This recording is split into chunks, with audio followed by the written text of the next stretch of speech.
Today is Tuesday, December 8th, 2020. Coming up on Roland Martin Unfiltered. Civil rights leaders reach out to Cobb County commissioners in Georgia to question the removal of polling places in advance of the January 5th runoff. We'll talk about that as well as talk with a spokesman from the Warnock campaign. Also, folks, today the Supreme Court has denied the latest legal challenge by Donald Trump to throw out the results in Pennsylvania. Loser.com, Donald Trump continues to lose in federal court. Joe Biden announces his COVID response team today, as well as his health team. We'll tell you about the African-American woman who has been chosen. Also, on today's show, Politico is reporting that Congresswoman Marcia Fudge of Ohio has been chosen by Biden to be Secretary for Housing and Urban Development. We'll tell you what that means for African-Americans. Also, a history is being made at MSNBC where Rashida Jones becomes the first African-American to lead a major news network. In Tennessee, Brandon Jones is waiting to be executed for his role in a murder, even though 5 of the jurors who sentenced him say his life should be spared. We'll have those details and talk about evil. Donald Trump is looking to execute 5 folks before he leaves the White House. Why are they in a rush to kill people? Also, COVID vaccines have begun in the UK. Two black doctors, who we often feature here in Roland Martin Unfiltered, announced they are going to actually take the vaccine and will provide updates to all of us about how that goes. Also, Amazon pulls a doll off their website that describes a black doll's hair as colored, dirty braids. And celebrity Shell Huda is joins us for our Black Business segment to introduce her new spice line. It is time to bring the funk. I'm Roland Martin Unfiltered. Let's go. He's got it. Whatever the biz, he's on it. Whatever it is, he's got the scoop, the fact, the find. And when it breaks, he's right on time and it's rolling. Best believe he's knowing. Putting it down from sports to news to politics. With entertainment just for kicks, he's rolling. It's on go, roll, y'all. It's Roland Martin, yeah. Rolling with Roland now. He's funk, he's fresh, he's real, the best, you know he's Roland Martin now.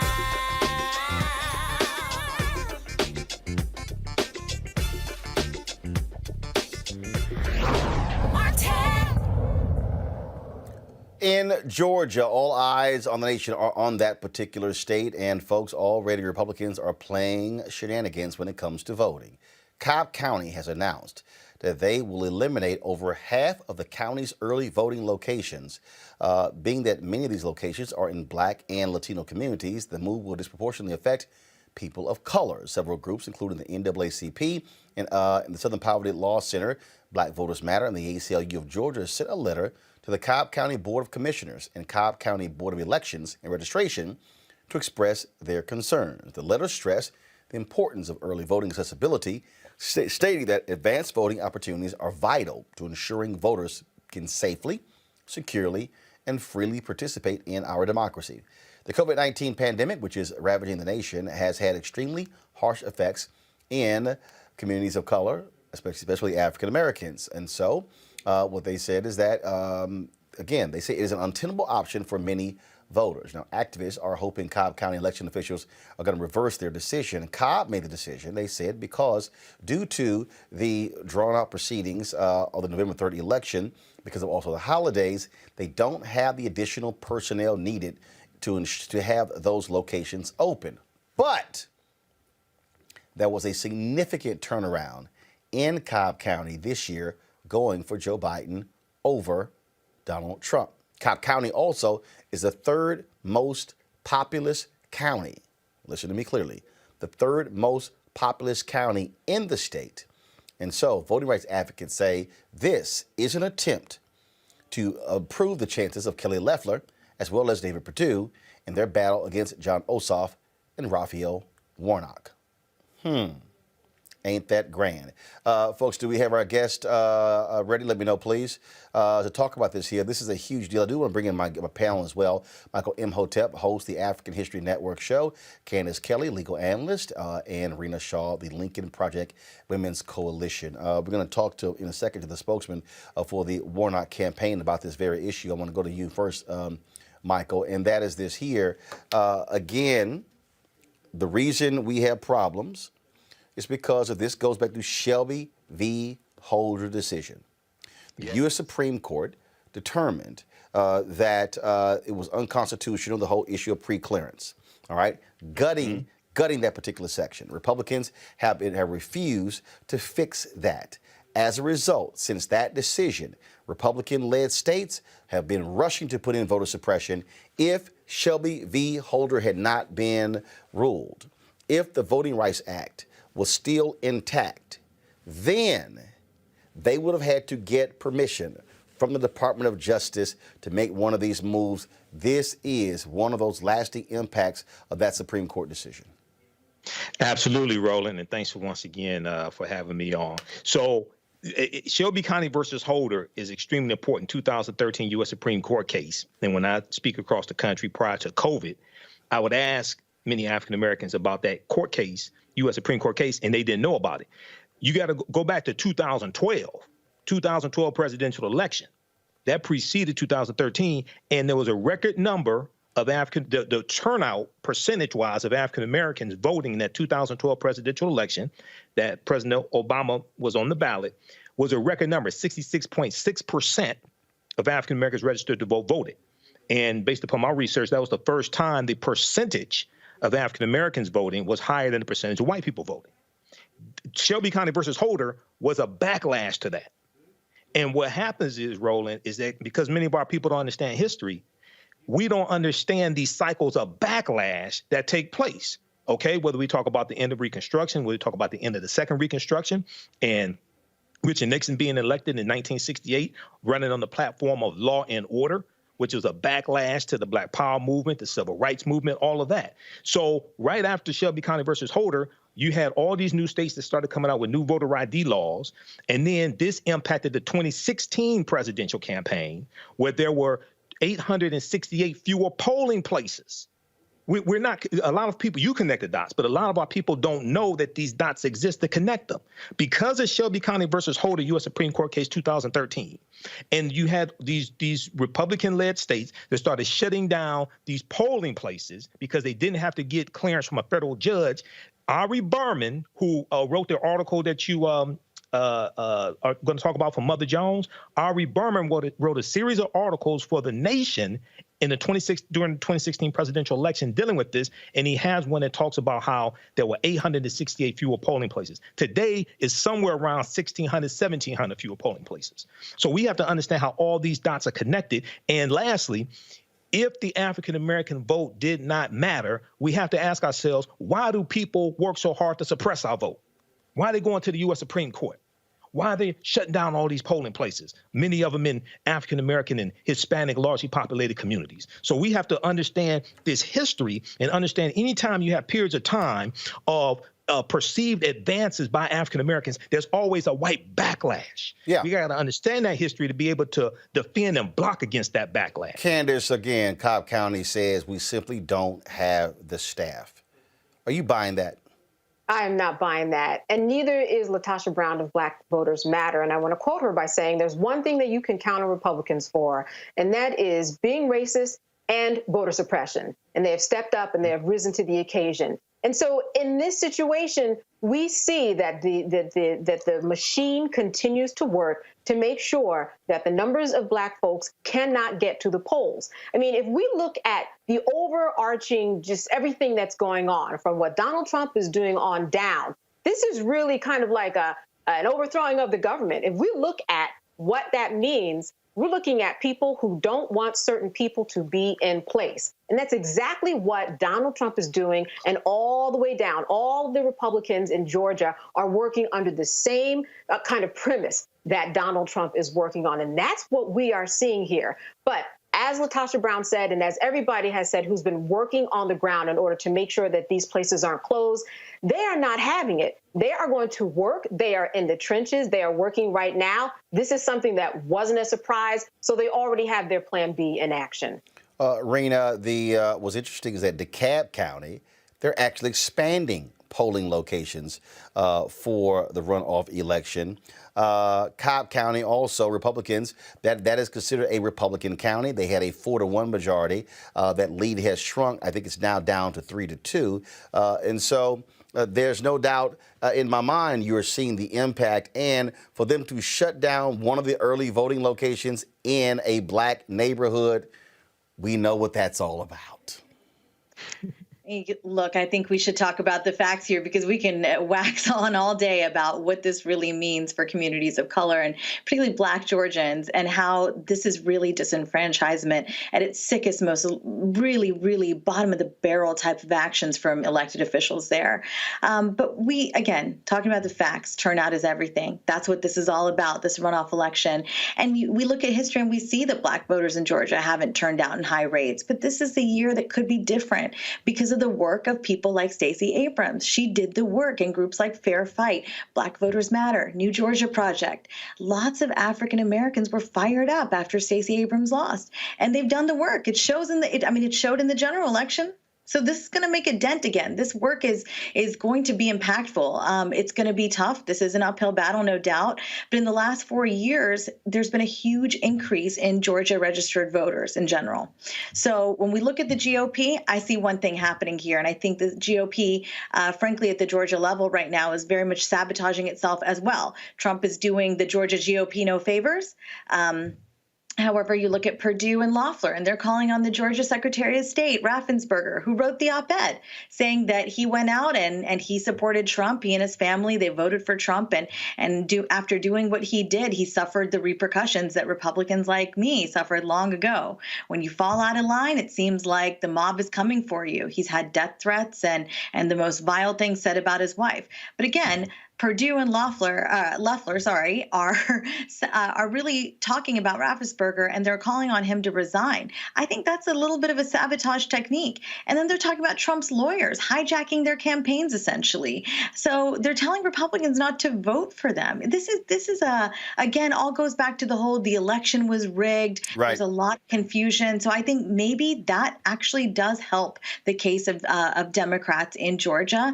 And one final point, though. Coalitions are important. What we see happening in Cobb County really is the coalition that's built by the NAACP Legal Defense and Education Fund, Right. All Voting is Local, Georgia Southern Poverty Law Center Action Fund. These groups are pivotal. So it's important for these groups to come together to fight voter suppression because it shows the unified coalition. And that's honestly the first most important step. Let's go to Terrence Clark. He's a spokesman for the Warnock for Georgia campaign. Terrence, welcome to Roland Martin Unfiltered. Hey, how y'all doing today? Doing great. This is a Washington Post story here. Janine Eveler, who is the Cobb County Elections Director, she says she simply doesn't have enough trained staff in order to handle these number of polling locations. Quote, we lost several of our advanced voting managers and assistant managers due to the holidays, the workload, and the pandemic. She said the remaining team members who agreed to work would do so only if the hours were less onerous. We are at the end of the election cycle, and many are tired or just unwilling to work so hard, especially during this time of year. Then she says that the workers are, now this was interesting here. She said that the workers are seasonal employees hired and trained for statewide elections. Many of them were not willing to work 14-hour days for 6 days a week for 3 weeks. Now, here's what I just sort of interesting about this, Terrence. My parents are 73 years old. They work the polls. These are paid jobs. Right. So these are not non-paid jobs. These are actually paid jobs. My experience with people who work elections is that they are seasonal, and so they work those jobs. Are y'all buying this? Thank you for having me on here again, Roland. I definitely appreciate it. And I can't speak to what the county official was talking about, but I know that with the interest that's in this race, there's so many people out here ready and willing to help work and secure our elections. You have folks like Fair Fight, ACLU, NAACP, the party, doing all types of amazing work. You can find some people to work these polls. And Reverend Warnock and John Ossoff not only put out a statement yesterday highlighting, why we need to expand access to the ballot, how important this election is, and how we quite frankly just believe in our heart that there are enough people out there willing and ready to do the work. And we'll continue raising that flag. I think that, they need the help. There's a number of people out there willing to do it. And we've been fighting for voting rights. Reverend Warnock has been fighting for voting rights for years. And I think that a number of people are a little bit suspicious about the intentions behind it. So we're going to continue trying to encourage people to go out there, early vote, absentee ballot vote, do what you can, because we see that there are clearly intentions by people on the other side potentially to limit who has access and where they can vote. 537,000 people voted early for the November 3rd race there in Cobb County. What's interesting is that Cobb County experienced, some people had wait times of 5 to 10 hours. So now, by shrinking in half, you are about to exacerbate those wait times. Right. And I'll tell you from my own personal experience. So I live on the south side. I'm in a place called Henry County. Another suburban areas that's gone from Republican to Democrat, because you have precisely candidates like Reverend Warnock, John Ossoff, Stacey Abrams, who are clearly appealing to a growing electorate. It took me 5.5 hours to vote, and they had all types of machines in that place. So I think that, again, we're trying to expand access wherever we can. That's why we're encouraging people to let them know that it is safe to get your absentee ballot, drop it in the drop box. If you don't want to have to wait in those long wait times, if you don't want to have to be in those lines, potentially risking your safety, during COVID, it makes no sense to limit access in the middle of a pandemic, right? And so you have to ask yourself, what is the intention behind it? And I think we'll continue to do what we can, like I said, to make sure people recognize that early vote starts on the 14th. Try to get your vote out there. We have so much on the ballot right now, from expanding healthcare to climate change to voting rights in and of themselves. It just seems illogical. You wouldn't do this in a regular year, but we want to do it in the middle of a pandemic. It's a lot of questions, I think, left to be answered there. And again, so we'll certainly see that if folks are sort of waiting on that. Terrence Clark, we really appreciate it. Thanks a lot. Appreciate you. For the really thing, in a moment, we're going to talk with Cliff Albright. He is the co-founder of Black Voters Matter. I'm going to go back to my panel here. And Candace, again, I'm always talking about on this show how you have to connect the dots, how you have to understand that decision by the Supreme Court opened the door for massive voter suppression. Thousands of polling locations in the South have closed since the Shelby v. Holder decision. Most of your voter ID laws put in place after the Shelby v. Holder decision. All of these voter suppression tactics all came after the Shelby v. Holder decision. By also connecting the dots, of course, massive turnout for Obama in 2008. Then folks don't come back. Listen to me clearly, people who are listening. People don't come back and vote in the 2010 midterms. Republicans flip 16 state legislatures. That's why today they control 30 or more, I think it's 31, governor's mansions and legislatures in the United States. And so they then were able to put these laws into place and that's how political gerrymandering, because the gerrymandering came in after the 2010 election because that was tied to the census. And so all these things are combined. And so the reason why this race and why Republicans, they get it in Cobb County is so important, because they know that if John Ossoff and Raphael Warnock, Candace, if they beat Kelly Loeffler and David Perdue, Democrats will have a 50-50 tie. Kamala Harris can break the tie, and they can actually pass a bill to restore what was denied in that Shelby v. Holder decision. That's why so much is on the line here if Ossoff and Warnock are able to win. Absolutely. And you've connected the dots so well. And I think that one important thing that really kind of was the tipping point was what happened with Stacey Abrams. This really woke people up. And that's a big dot in the whole trajectory that you're talking about. People really had their eyes open. And then she put work in, got 1 million people registered, right? We had a lot of people that were surrounded, that got around and made that happen. Also connecting the dots, we have to look at what could potentially happen in the future in terms of what the Supreme Court looks like now, because we know that it's not going to happen there. So we definitely need to look at Congress. As you said, if it's a 50-50 tie, then we've got Kamala Harris to break that tie. So there is a little bit of hope there, but people have become more awakened.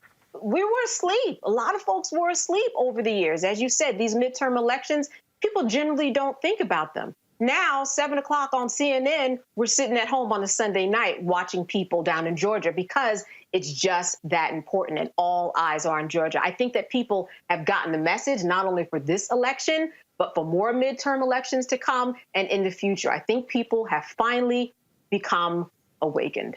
The reason I keep using that phrase, Michael, connecting the dots, is because our people need to understand.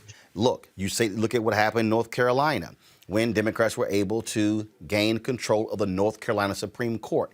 That's why voting also matters because guess what? You've got the sister there, Sherry Beasley, who is down 400 votes from being the Chief Justice, which means that Democrats could have had a much larger lead. Now that's going to shrink. That is important because she then determines what is called up. That matters also because, again, for the folks, when they say if voting doesn't matter, if 500 more people voted in North Carolina, she is Chief Justice.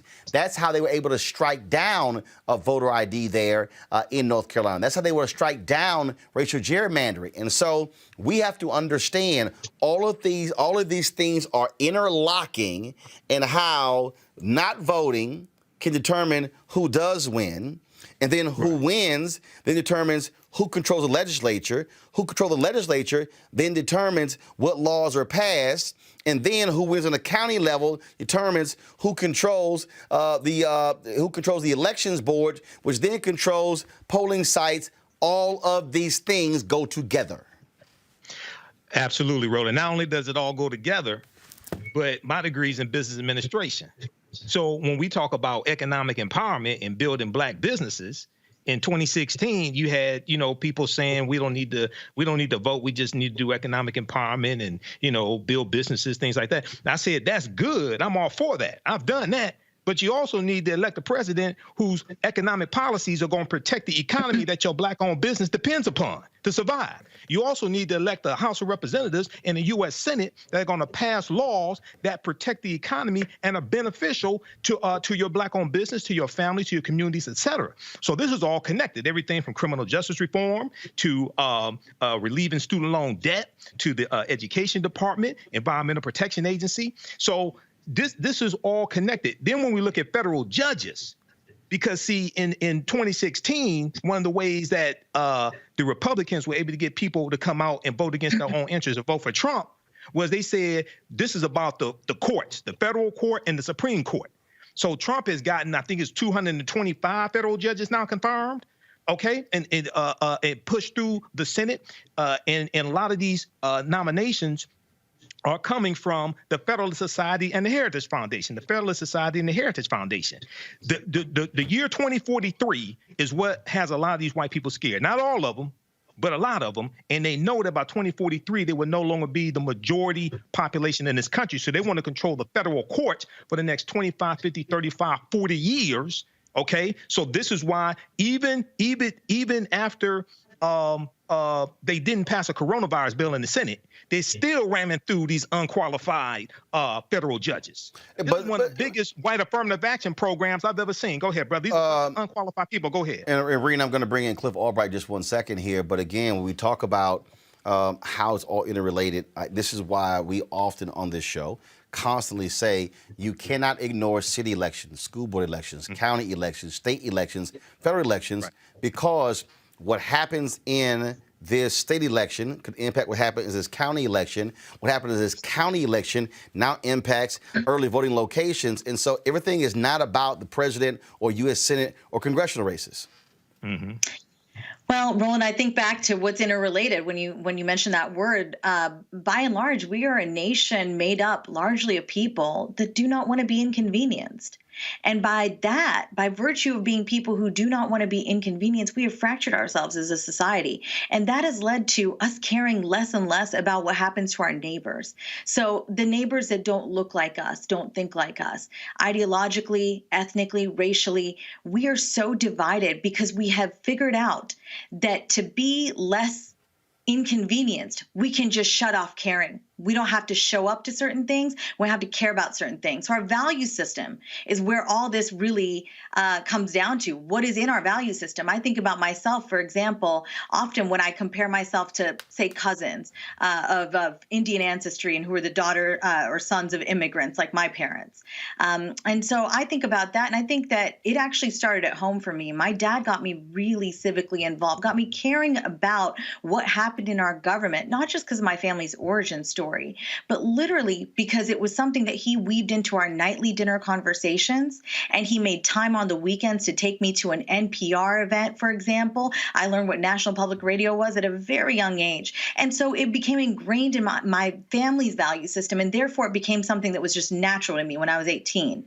Now, registering as a Republican was not something I don't think my father was very proud of, but he was glad that I cared so much. And I think that is the thing we do and we have to talk about as a nation moving forward, particularly this next year after this new administration comes into power. We really have got to figure out, how do we get people to care? How do we get people to show up? And how do we make it a part of our family value system that voting, civic engagement, these things are paramount to having this society, however you see it, having the American society that we all want, that we all can thrive in. Until then, it's just going to be an every 4 years game. One thing, though, I want to share with our audience a stat that actually did help me feel more encouraged about the situation in Georgia, for example. This one stat really stuck out to me, and it was the number of eligible but unregistered Georgians. In 2016, it was 22%. Guess what? It fell. And in 2020, it was 2%. That's encouraging. That number is encouraging. That tells you people are showing up. They're figuring out something matters. I should show up. I should care. I should be a part of a change. Because this is something that has had to take a multi-pronged effort from outside forces. Yep. But we can do it right by making it right in our families first. Cliff Albright is the co-founder of Black Voters Matter. Cliff joins us right now. Cliff, look, elections are not federal elections. They are actually state elections. And they're not really state elections. They're also local elections. And so the reason I'm constantly walking through this process is for people to understand that, yes, you have the Secretary of State, yes, you have the governor, but the decisions to exactly what early voting locations, those are county decisions. And so counties make those choices. That's also based upon budgeting. And so we have to understand that. And so and we're seeing this now, again, what Cobb County is doing. And look, it is fundamentally the Republican Party strategy to lead voter suppression, pure and simple. That is their strategy. Yeah, definitely. And for all the reasons that we've already talked about on this show, they recognize that their numbers are decreasing. They're recognizing that the demographics are on our side. They're recognizing that we're increasing turnout, that we're increasing registrations, right? And so it's at the local level. You've made the point very well about connecting the dots. The reality is, we talk about Trump, right, and what this Trump era has meant. Trump didn't just happen overnight, and Republicans didn't get control of stuff overnight. You talked about, 2010. Even before 2010, they had a strategy which targeted the local level. As you said, county commissions, election boards, state legislatures. That's how they got to the situation where they were then able to gerrymander. After gerrymandering, they were then able to deepen their positions in Congress, et cetera, et cetera. If we're going to undo this, we've got to do it using the reverse strategy. We've got to do, or the same strategy, but to our favor. We've got to take over the same things, county level, local level, DAs, sheriff, school board, board of elections, all of that, in order to reverse this tide that we face. And we're doing it. And that's what's taking place in Georgia. That's part of the reason that we've had the success. And that's what has them on the run. You don't cheat when you feel like you're winning, right? You cheat when you know that you're behind and that you're losing and you're scared and you're desperate. You have the folks there in Cobb County saying, "Hey, sorry, we simply just don't have the people." Again, are you buying that? Are you buying that answer? Because again, these are paid positions. People are like, oh no, they're just so tired. Again, as somebody whose parents work the polls, they ain't got no problem making more money. No. I mean, and if you look at those reasons that were in that letter, it makes absolutely no sense from a couple of different perspectives, right? They talk about, it's the pandemic. It's, it's in the middle of the holiday season, right? It's a runoff election. Guess what? None of that was surprising. We've been in a pandemic now for 9 months, right? We knew that there was going to be a runoff. Even if you didn't know that there were going to be two runoffs, you knew that the other race, that the Warnock race was going to go into a runoff because it was a jungle primary, right? So we knew all these things were going to be the situation. So to use that as an excuse, as like these are things that just came out of the sky, makes absolutely no sense. And nor does it make sense, as you pointed out, that you can't find workers, right? Because again, one, you knew that you were going to be in this situation, but two, It's the holiday season. Like, you mean to tell me that you can't find some folks? And the truth is, you don't even have to have the poll workers that are just from that county. They could actually be from outside the county. You trying to tell me that you can't find 30, 40 workers to cover these 6, 5, whatever polling places? Wait a minute, hold on one second. Hold on one second. You're saying that to work the polls there in Cobb County, you don't have to live in that county? They could actually, if there are workers who are in DeKalb or if there are workers who are in Fulton County, they can actually hire them? That's my understanding. We can double check that. Certainly someone on your team could double check that and we can get back to you. But that is my understanding from what I read earlier today. But even if it just has to be somebody in Cobb County, you can't tell me. I know Cobb County. There are communities all over Cobb County where you can find folks that are looking for holiday money, who have skills or who can be trained, right? Which is part of the issues that we've been raising all year long in terms of the training for these situations. So you can't tell me that they couldn't, knowing that we're in this situation, knowing that we're in a pandemic, knowing that there are some older voters that maybe would normally volunteer, or not volunteer, but would normally work the polls that weren't available. There is no way you can convince me that they didn't know that they would be in this situation. At the end of the day, this is not a situation that they were trying to fix. They know what the turnout looked like, not just in the metro counties, but all over the state in Black and brown communities. And they don't want to see that kind of turnout repeat itself in this runoff election. All right, then. Cliff Albright, of course, co-founder of Black Voters Matter. Cliff, what are your upcoming events there in Georgia our folks need to be aware of? The main thing is, it's this ongoing voter suppression, right? It's and not even at just the county level. The Secretary of State continues to launch investigations that are targeting voter registration organizations like the New Georgia Project. It's really ironic when you talk about the hate and the threats that this Secretary of State and even the government to a certain extent. It's literally like in '63, Malcolm talked about the chickens coming home to roost. That's literally what this is. They have created an environment of hate, an environment of false narratives around voter fraud, right? An environment that has attacked voting rights organizations, and now it's backfiring on them. And the suppression is backfiring on them, because the truth is, the more they do these suppression tactics, they're actually helping our cause, because people who may not have even been fully aware of the runoff race, right, who may have maybe got a little disengaged, the more we hear about these stories, whether it's Cobb County or whether it's Trump and all his fake litigation trying to steal the election, the more we hear about all this, the more that folks that otherwise may not have been engaged are actually starting to take notice. And so it makes our job actually a little bit easier, putting aside the suppression itself, but the narrative that it creates raises the awareness of folks that then lets us say, look, y'all, this is why we got to get out in these streets and we got to get to the polling place. Cliff Albright, I surely appreciate it. Thanks a lot. Thank you. All right, folks, breaking news. Joe Biden has picked Congresswoman Marcia Fudge of Ohio to be Secretary of Housing and Urban Development. She is going to, of course, be leading that department. Now, this is quite interesting because Fudge really was going after the agricultural secretary job. She was pushed vigorously by Congressman Jim Clyburn, but Joe Biden has decided to name her as Secretary of HUD. And so that the Politico, the Wall Street Journal, they are both reporting that that particular news as well. We certainly will wait for further announcement. This follows, of course, a decision by Joe Biden to pick retired four-star General Lloyd Austin to be his Secretary of Defense in the Pentagon. Speaking of that, today, a group of civil rights leaders met with Joe Biden and Kamala Harris to discuss his picks for his cabinet.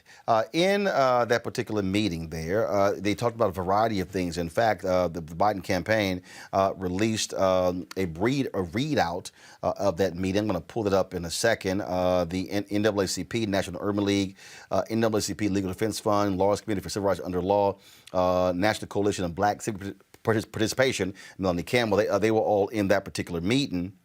And the idea, again, was all about the issue of the various appointees. And so, again, this is the email here that I received from the Biden-Harris team. If we can go ahead and go to my iPad. The readout says, today the president-elect hosted a virtual meeting with civil rights leaders, joined by Vice President-elect Harris and Congressman Cedric Richmond. President-elect Biden thanked the leaders for meeting with him, for their support and counsel over the years, and expressed the desire that this was the first of an ongoing relationship with this administration. They discussed their joint priorities, including advancing racial equity across the board, enforcing civil rights, and assembling a diverse White House and cabinet that represents America. They expressed the need to make sure the public knows the historic nature of many of the president-elect's diverse nominees, and the need to galvanize the community around making sure that the Senate confirms them. The president-elect was joined by Melanie Campbell, President and CEO, National Coalition on Black Civic Participation, and convener, Black Women's Roundtable, Kristen Clark, President, Executive Director for the Lawyers Committee for Civil Rights Under Law, Sherilyn Eiffel, President and Director Counsel, NAACP Legal Defense Fund, Vanita Gupta, President and CEO, the Leadership Conference on Civil and Human Rights, Derek Johnson, President and CEO of the NAACP, Mark Morial, CEO of the National Urban League, and Reverend Al Sharpton, President and founder of the National Action Network. That was that particular meeting. Now, earlier in the day, Joe Biden also unveiled his health team. And one of the folks who he named to the health team there, of course, he picked, you see Dr. Vivek Murthy, who is returning as a Surgeon General. You also have of course, one of the leaders in California is going to become Secretary of HHS. And so that's the team right there. But you see his COVID task force chair, Dr. Marcella Nunez-Smith, who was picked. This is what she had to say today. Mr. President-elect, Madam Vice President-elect, thank you so much for this opportunity to serve the American people. I'm proud to go to work with leaders who are deeply committed to science and to centering equity in our response to this pandemic, and not as a secondary concern, not as a box to check, but as a shared value, woven into all of the work that we do and prioritized by every member of the Biden-Harris team. I'm enormously thankful to my research team and to my colleagues, to President Salovey and the other leadership here at Yale for supporting me in this work. And I'm grateful to all of the researchers and advocates who've blazed the trail, whose work on health equity and racial justice too often went unbelieved or overlooked across the generations. Most of all, I'm thankful to my family, to Jesse and our 3 children for their unwavering support and humor, and to my mother and her mother for modeling kindness, generosity, and courageous leadership through service. I have wanted to be a doctor since I was 6 years old, and I'm a proud general internal medicine physician today. But as I grew up, I came to understand that there were deeper dimensions to health beyond what I saw in the human biology textbooks that I borrowed from my mother's bookshelf. I grew up on St. Thomas in the US Virgin Islands, a place where people too often died too young from preventable conditions. My own father had his first stroke in his 40s and was left paralyzed. I learned there was a term for what we were, an underserved community, marginalized by place and by race. In my medical training, I saw countless patients whose conditions were shaped by factors having nothing to do with science and everything to do with broader social inequity. And now the COVID-19 crisis has laid those inequities bare. It is not a coincidence, and it is not a matter of genetics, that more than 70% of African Americans and more than 60% of Latinx Americans personally know someone who has been hospitalized or died from COVID-19.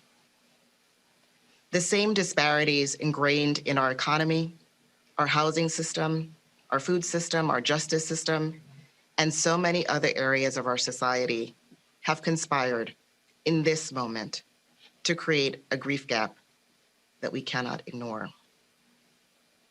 It is our societal obligation to ensure equitable access to testing, treatments, and vaccines, equitable support for those who are hurting, and equitable pathways to opportunity as we emerge from this crisis and rebuild, including for those most marginalized communities, the undocumented, the incarcerated, the homeless.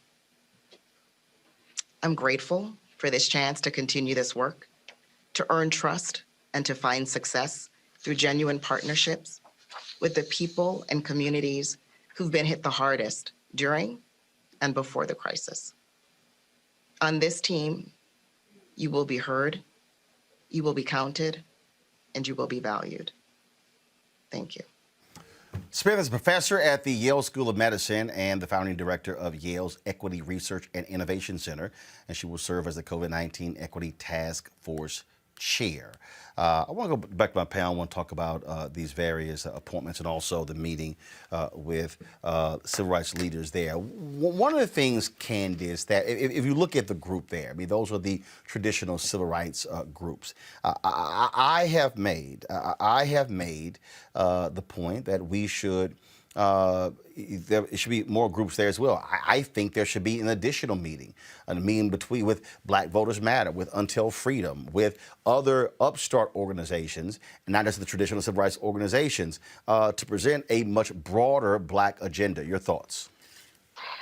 Absolutely. First of all, I want to say that I just loved everything that Marcella said. And I think that that opens some doors for people to really understand and see Black women in a new light, because many times they're just underexposed.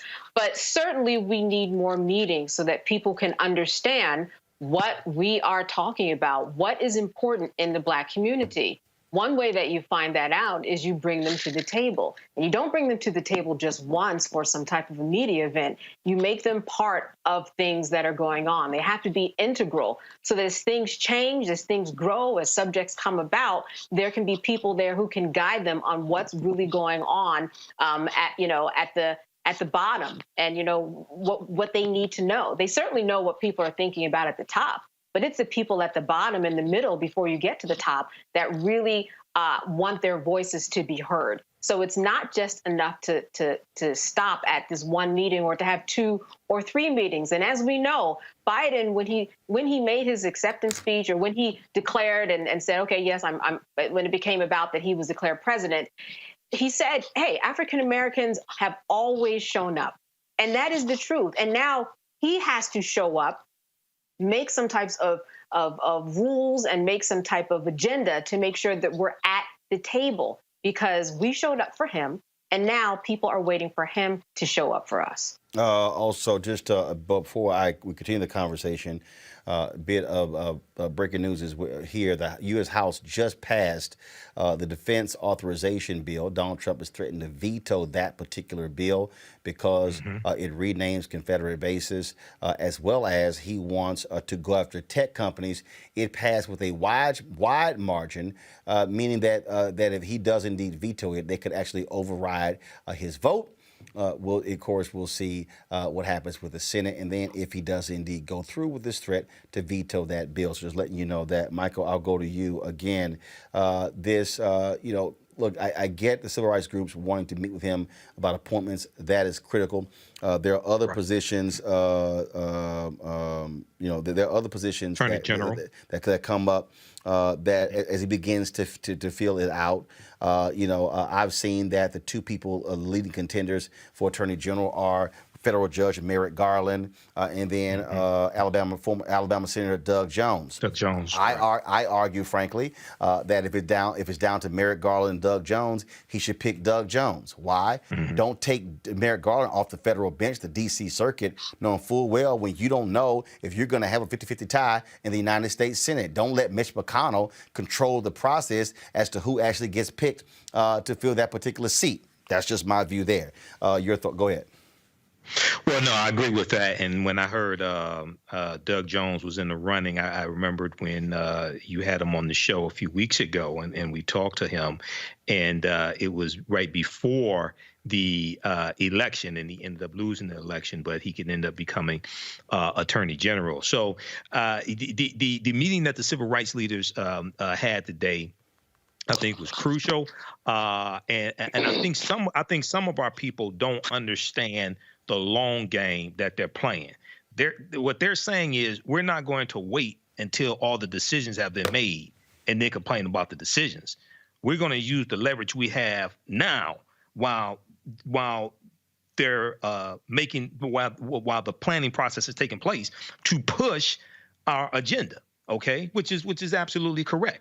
The other thing is, I think it would be good also for the newer organizations and things like that to have a meeting also.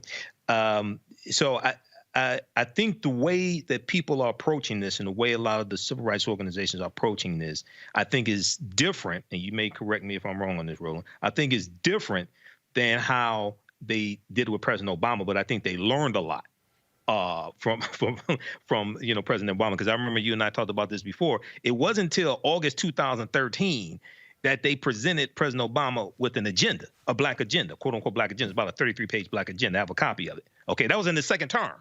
Okay, but you talk about how the LGBT community presented him with about a 54-page agenda within the first 60 days of his first term. Yep.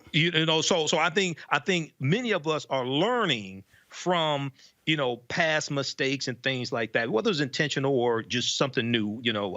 He was the first black president, but he was the 44th president in general. So I think this is good so far, but I think it's important to keep pushing. I want to see who's going to end up Attorney General, but also who's going to end up as Secretary of Agriculture.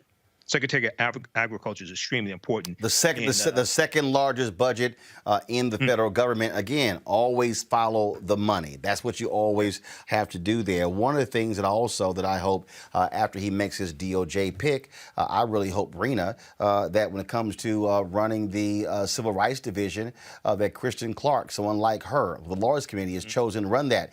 No woman has ever been confirmed for the position. Vanita Gupta was the acting leader of that division, but was never confirmed. That's a confirmed position. And so no woman in history has ever been confirmed by the Senate to lead the Civil Rights Division. To me, that would be a great pick to have someone like Kristen Clark restoring the integrity of that division, which has been completely decimated under Donald Trump. Yes, it has. And I think that is the hardest part to have watched, to see Vanita Gupta do such an outstanding job there. I think people across the political spectrum could agree. We need to be having these conversations about what civil rights is in the year 2020, 2021. I mean, with the Kamala Harris coming in to the VP position, this presents a really robust opportunity for the administration to not just say, hey, we're going to do things differently than the previous administration. These are the wrongs we're going to fix. This presents an opportunity to bring so many new people, so many new groups to the table. And that was to your point earlier, Roland. It has to be done. That is the way I think this administration can win a lot of truly folks that feel confused right now about what's going on in the country. The fact that the phrase "the election was rigged" is still a phrase that still is out there every day in mainstream media. Now, obviously, it is one that's propped up by some far-right voices. But I think the unification that the Biden-Harris campaign talked about can really happen in the place of truly criminal justice as well.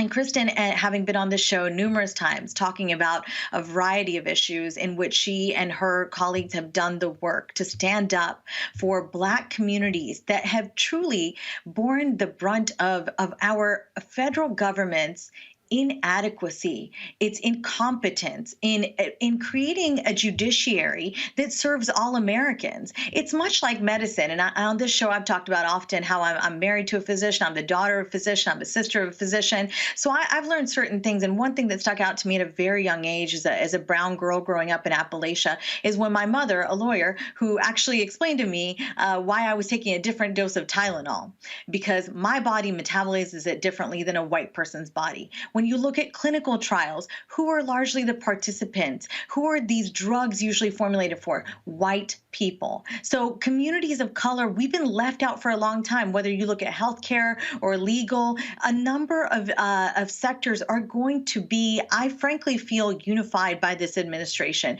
They're going to address some of the systemic racism that is apparent and obvious in so much of American life. So I'm definitely encouraged. I'm hopeful. That's my tone all the time these days, because we have a President-elect Biden. We have a VP-elect Kamala Harris that have their transition team boasts a largely female staff, and 40% of people of color on this transition team. That is really huge. We should feel good about it, because as you've always said, Roland, I really love this about you, because we need to continue to awaken our fellow Americans to the very facts. And the fact is, if we don't have more people of color in mid-level roles, in sort of senior roles, how do we ever get them to the top? There is no pipeline. So it's good to name people to the top. We need to do that, but we need to create the pipeline for people of color as well. And I think this administration is well suited to do so. They're already laying the foundation for such. Folks, of course, other news. The Supreme Court weighs in on the campaign. We might as well play this. We only have 40 some odd days left to play this, so go right ahead.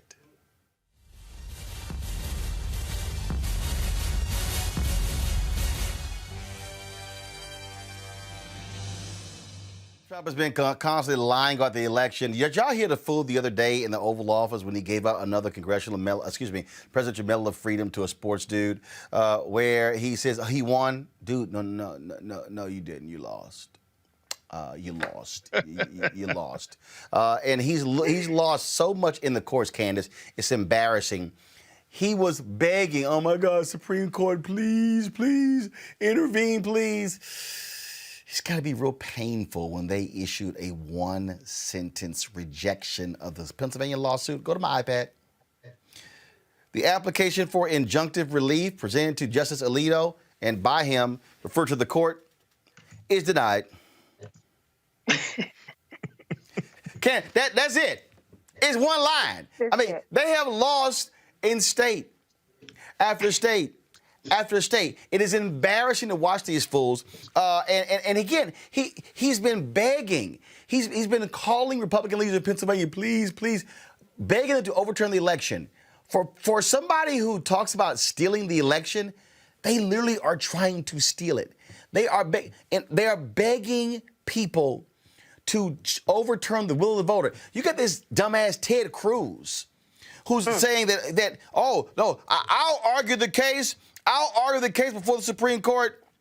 See, the only way you kind of get to argue the case before the Supreme Court is if there's actually a case. A case.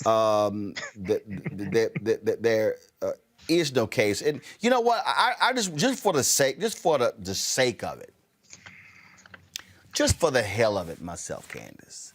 Let's just go ahead and just listen to the whining of the right. Just listen. Now, with more surrounding the legal battle out of Pennsylvania, Senator Ted Cruz. Senator, let me applaud you, because you have offered to step up.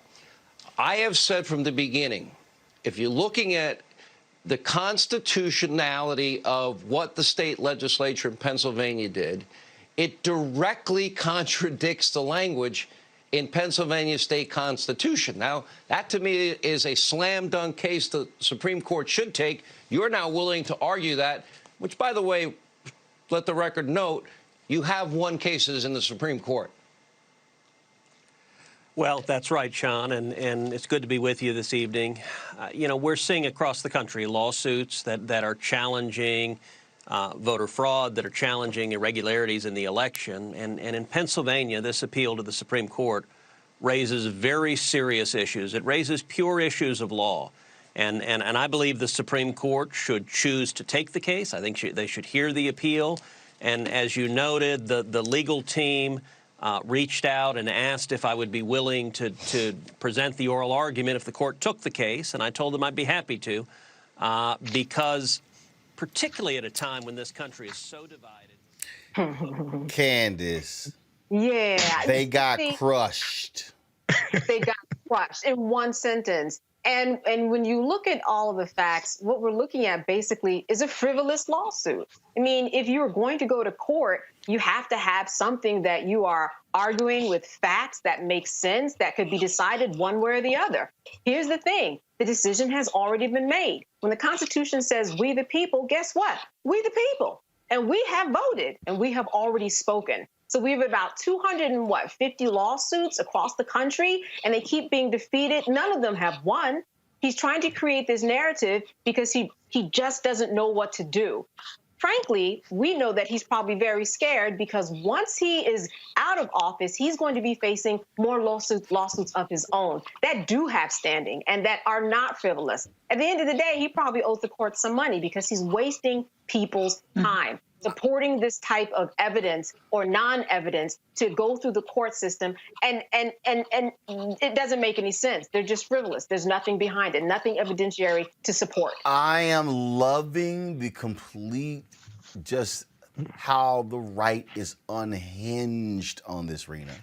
I am, in fact, Lou Dobbs has completely escaped any reality.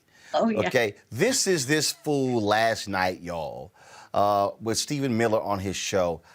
I just want to, you know what? I really should play the crazy ass white people stinger right here. I really should, because this, just, if y'all want to see Looney Tunes, watch this. Republicans do nothing, Stephen. Nothing. It's an outrage. Is wrong? Well, what's wrong with the Republican Party? Where is the outrage? It's really on the tens of millions of ballots. Where the hell are the Republicans? No signature checks. Where the hell are the Republicans? You're right, Where Lou. are they? Tens of millions of ballots nationwide, no signature checks, no citizenship checks, no residency checks, no age checks, no criminal record checks, not even checking if you're alive or dead? Are we a third world country? Are we a banana republic? What does it come to? If you count only legal ballots from U.S. citizens, let me tell you what this it's come president gets 4 more years. Let me, and you know, from your lips to God's ears, the reality is that this president right now is fighting, and let's be straightforward about it. He's fighting all alone. And Ted Cruz has stepped up to say he'll argue before the Supreme Court. Why in God's green earth wouldn't the White House jump on it? Why shouldn't they accept that right now? And I'll just say this one other thing, though. If 3 state legislatures I just outlined, one correction in Wisconsin. No, Stephen, I won't let you say. I'm not going to let you do this. I'm not going to let you do that. I'm not going to let you do that. I ask a question. You and I, we're reasonably smart and decent fellows. Why don't you answer me? That's all I'm asking here, Stephen. Why don't you guys jump and salute Ted Cruz and say, yes, we want you on the team now?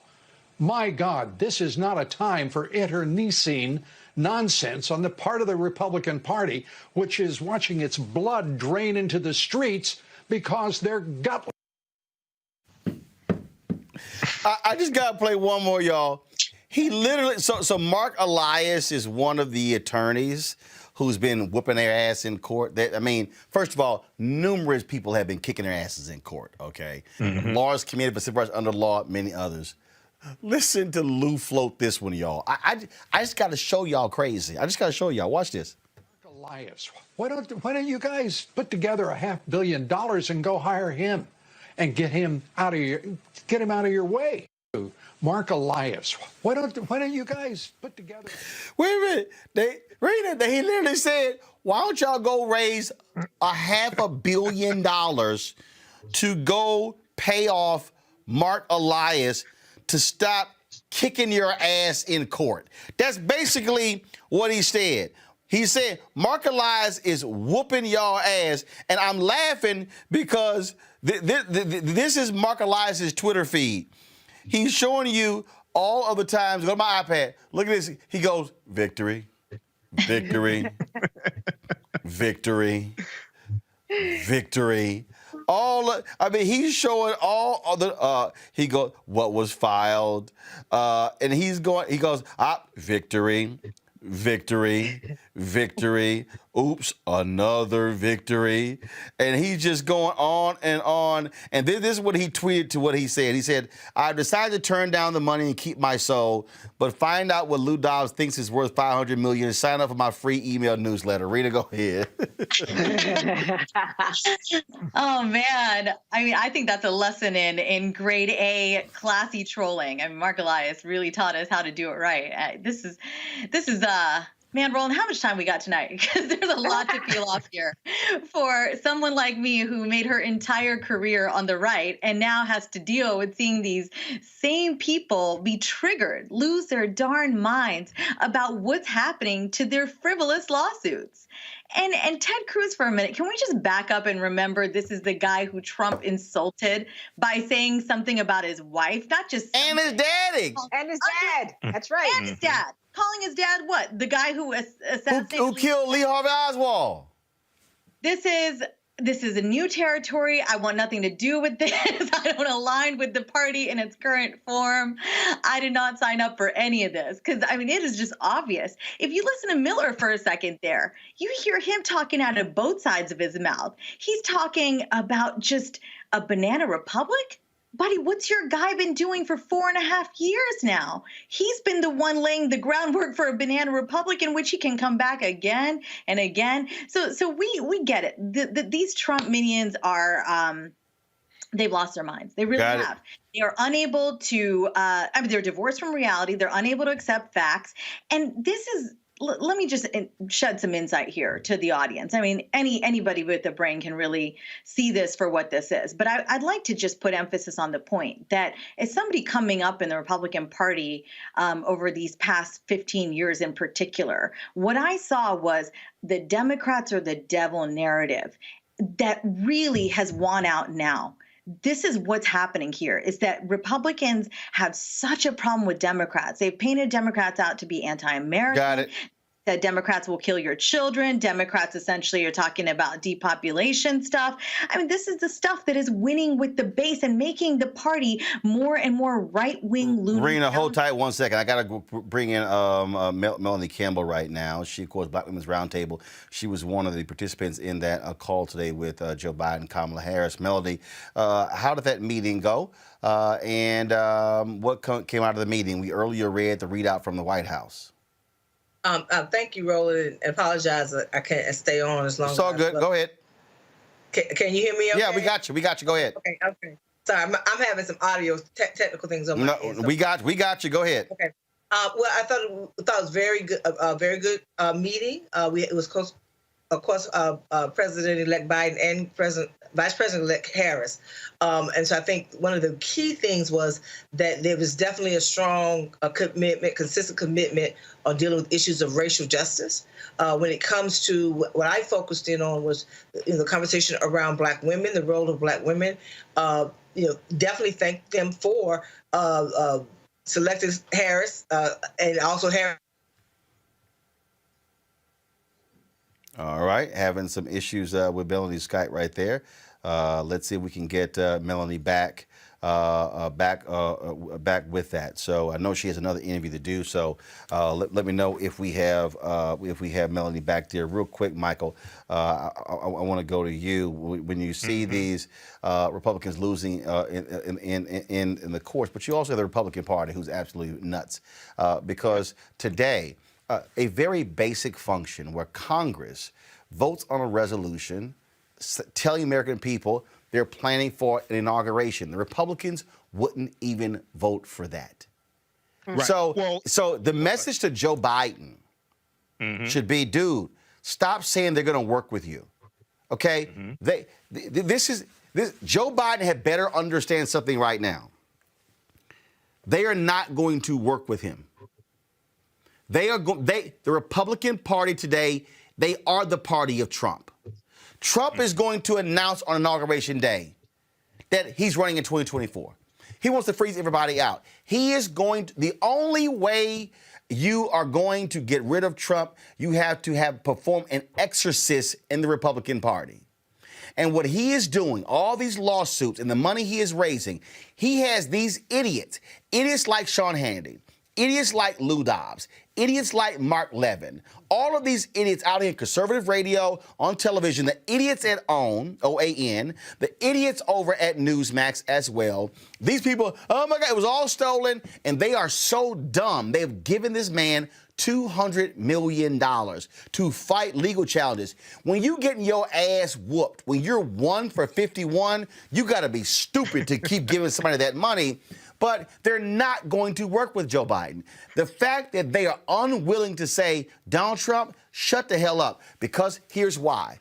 Because what Trump is doing, those voters, they ain't voting Democrat ever. When they say this is Trump's base, no, it's the Republican Party's base. And that's what they're doing. The Republican Party of old ain't coming back. Rena ain't coming back. No, It is, so bottom line is here. So matter of fact, y'all might want to stop calling yourselves Republicans because it ain't coming back. Michael, what they are showing, when you can't even vote on a simple resolution, that's all you need to know. Well, these are a bunch of cowards. But see, on my show, Roland, I talk about how these Trump supporters who keep donating money to so they can file these frivolous lawsuits. These are people who have not realized that wrestling is not real. This is who they are appealing to. And when you look at wrestling, everybody's in on it except the audience. See, the announcers, the managers, the people in the ring, everybody knows it's fake except the audience. Now, one person who donated $2.5 million to these frivolous lawsuits has realized that wrestling is not real. His name is Frederick Eshelman. He donated $2.5, TheGuardian.com and Business Insider got an article on this. We talked about this on my show. Trump supporter who gave $2.5 million to fight election fraud wants money back. He's suing them to get his money back because he realized wrestling is not real. So they have to keep going with the bit. They got to keep going with the bid line. That's what Stephen Miller was doing. He knows it's time to call the Jim James, Paul and Tyrone Moving Company. He knows he got to leave January 20th, 2021, but he has to go with the bid. So personally, I got no sympathy for them. They're suppressing their own votes in Georgia. They can't figure out whether they're going to turn out or not turn out or whatever. They can't figure out which line Republican to listen to. So personally, this is the chickens coming home to roost. Okay, what we got to focus on January 5th, 2021, we got to focus on voting for Raphael Warnock and Ossoff. So that Democrats, and I'm neither Democrat nor Republican, but I sure as hell ain't stupid. I see whose policies are most beneficial for us and who's blocking those. So Democrats control the Senate, and we can push these bills through and push these Republicans out. I need everybody who is watching right now, all of you who are watching on YouTube and Facebook and Periscope, I need you to understand what we are about to go through. I have been warning you about this. 2009, I said, we're living in the age of white minority resistance. Right. With the election of Obama. The election of Obama led to the election of Trump. White minority resistance. It is happening. Y'all, these people are unhinged. These are the same people who surrounded the home of the Secretary of State of Michigan the other day, saying the election was stolen, and they were armed. Understand what is going on here, and Donald Trump is going to continue to whip these people up and whip them up and whip them up. And unless a Republican with guts stand up and says, stop it, enough, like Senator Pat Toomey, who said, what you're saying about Pennsylvania is a lie. They're now attacking Brian Kemp. Trump called Brian. They're now calling. So Kayleigh McEnany was just, Brian Kemp. He's awful. He says, y'all, they are completely I'm just telling y'all right now. Just be prepared. I need to bring in Melanie Campbell back. I think we got her signal straight. And so we got Melanie back. Melanie, I was talking about just how unhinged these Republicans are, and they're going to continue to be that way. Again, just give us the readout real quick of the meeting with Biden-Harris. And I'm not sure where it cut off, but the key was that we talked about really being committed to dealing with the issues of racial injustice in this country, things like voting rights and the like. But I also focused in on Black women being on the statutory positions on the cabinet. He also said in that conversation that he was definitely looking to have at least a couple of Black women. I think since even while we were on the call with them, I think Marsha Fudge came out that she would be HUD secretary. It didn't come out in him saying that. Yeah, yes, it's been announced. Yes, but it came out on the media. But listing that we expect as for Black women who gave 90% of our vote to see ourselves represented. Many of my other colleagues also talked about other African Americans, but men as well, and the need for to make sure that whoever is selected for Attorney General, how critical that position needs to be. That would have the kinds of experience to be able to address some of these critical concerns in our community. Folks mentioned folks like, a couple folks did mention folks like Tony West and Deval Patrick, for example, would be some of the folks that would be definitely excellent for those positions. We talked about. You mean for Attorney General, Tony West or Deval Patrick? Yeah, Attorney General. Sorry. Right, because what I've been hearing is that Doug Jones and Merrick Garland are at the top of that list.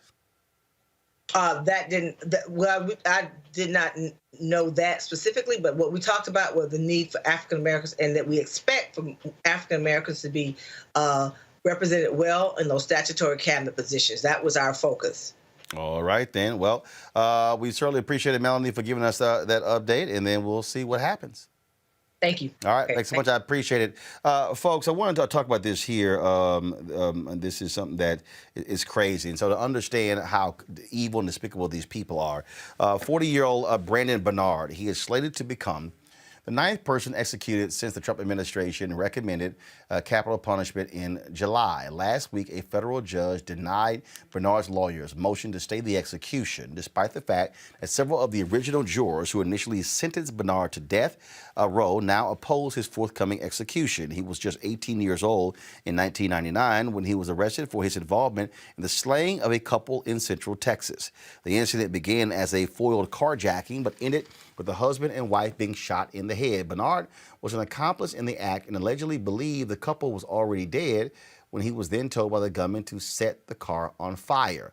The case has received widespread attention with the clemency petition that has reached Donald Trump. Now, Bernard is currently scheduled to be put to death by lethal injection in the U.S. Penitentiary in Terre Haute, Indiana, on Thursday. Now, here's what's interesting. This actually will mark the 13th execution. I'm sorry, y'all, not 9th, the 13th execution since July.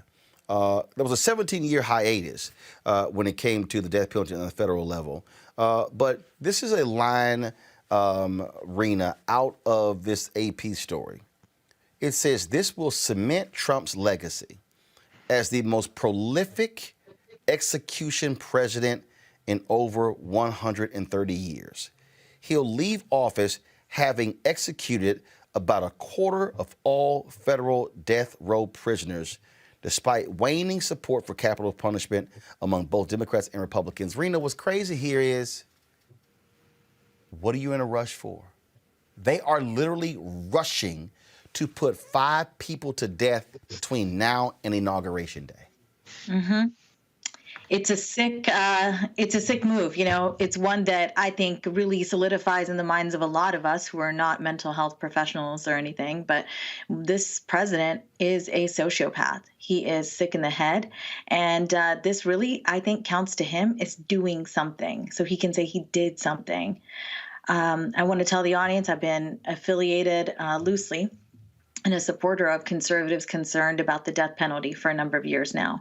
I think that the Republican Party, what I've seen as I've made my career in it, has railed against abortion, anti-abortion. Everything is about, you know, life, life, life. Well, if you care about life so much, what's with executions? What's with playing God, essentially? And so I really believe that we've learned a lot about the death penalty in the last 40 years in particular. And for 3 decades, what we've seen is our elected officials tinkering with the death penalty in an effort to essentially make it more accurate and effective. But the system continues to fail. And that's the problem I have with the death penalty. A number of Republicans in Congress do not have this issue. Like I said, again, these are the same people that speak at the March for Life rally every year. So if you're a conservative out there listening, I mean, this is a great group. Go check it out. Conservatives concerned about the death penalty. Here in Virginia, I'm a supporter of and affiliated with the Virginians against the death penalty. There's a lot we can do to talk about this. I mean, Trump is, there's a number of words we could use. I mean, he's talked about bringing back the firing squad, poison. I don't think that's going to happen. But the pace at which they want to kill people, the federal government to kill people, that should disturb every American. And about Brendan's case, wow, rife with inaccuracies. And I think what we know now, what courts use now, the forensic work that's been done by professionals to modernize that science, that did not benefit him back then. Well, it's just evil. It's just evil. And in fact, Candace, I want to read this here. Go back to my iPad, please. This is from the Associated Press story. Not since the waning days of Grover Cleveland's presidency in the late 1800s has the U.S. government executed federal inmates during a presidential transition. Cleveland was also the last presidency during which the number of civilians executed federally was in the double digits in a year, with 14 executed in 1896. But I want you to look at this chart here. It says death penalty in the United States, and it goes back to when the death penalty was restored, Candace. You see there, the orange represents the states. The blue represents the federal government. There was an execution there in 2001. That was an execution in 2003, and then I believe that was that McVeigh? I can't remember when he got executed. But look at all those years of the states, and all of a sudden this huge block right there in 2020. That is Donald Trump. He wants, as a part of his legacy, to be he killed more people than anybody else. He wants that as his legacy. He does. And we can also blame Attorney General Bill Barr, because he supported this and said that, yes, this can happen. It can happen quickly. There's a show that I watch called Botched. It's about plastic surgery, but it could be about the criminal justice system, because there's so many botchings as a part of this case. I mean, there were parts of this case on appeal where there was not even an opening statement that the attorney gave. And then, as we've talked about before, we had some junk forensics, junk science here. You have poor counsel. You also have someone who wasn't given the benefit of the doubt that their age actually played a part in this. This is a guy who just turned 18 at the time. I think he's 40 years old now. Everybody, think about your 18-year-old self. This is why we have age limits. Let's say you have to be 35 to be president of the United States. This is why we don't have juveniles that will suffer and go through the death penalty process. This is someone who just turned 18. There are so many studies that have showed how the development of an 18-year-old male's brain kind of happens, and it doesn't happen as quickly as it does for somebody else, obviously, who might be older or a different sex. So this case has just been botched from the beginning, let alone the fact that you have former jurors who have spoken out and said, my goodness, I am so glad that these days have come where I can finally speak and say my truth, that I don't believe that this man should have been put on death row. I think that one thing that is working in his favor, and we're talking about the clock ticking, and the clock ticking mean that when President-elect Joe Biden comes into office, he doesn't believe in the death penalty, so there might be some time that could be bought. On his side, though, if he gets the celebrities, if he gets people working for him on the ground. I mean, listen, look at Kim Kardashian. Whether you like her or not, she was in the president's office and she did get somebody pardoned. And she has spoken out about this case, too. So there is some groundswell of events that is going on right now. And it will be very interesting to see what happens in this case. But meanwhile, Here's Donald Trump saying it doesn't matter. It doesn't matter. Basically, just kill them all, because that's going to be a feather in my cap. Yep, absolutely. Folks, got to go to a break. We come back. We'll talk about Amazon removing a racist doll from their listing. It's kind of basic, really. It's kind of basic. Also, Chef Huda joins us for our Black Business segment, talking about her new spice line. All right, y'all, more on Roland Martin Unfiltered after this break. This generation, which gets so much inspiration from entertainment. You know, this generation is influenced. I mean, every generation has their influence. But I would argue, by and large, when you talk about Harry Belafonte, or you talk about, you know, how it was, you know, in the 60s, 70s, and even 80s, there was, you know, you had the entertainers, you had the church, you had the activists. In our day and time, you know, the church is somewhat losing its influence. Entertainment influence is growing. The activists are losing their influence. So where do most, you know, this younger generation go? They go to entertainment. You know, and so the influencers' entertainment can actually move the needle. And when you see people become active, I love how this younger group of people are saying, wait a minute, we don't like what just happened with Kavanaugh. We're going to do something about it.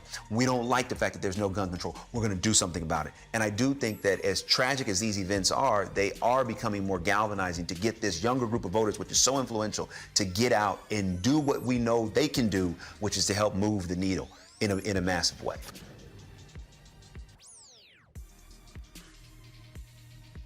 Neighbor as yourself.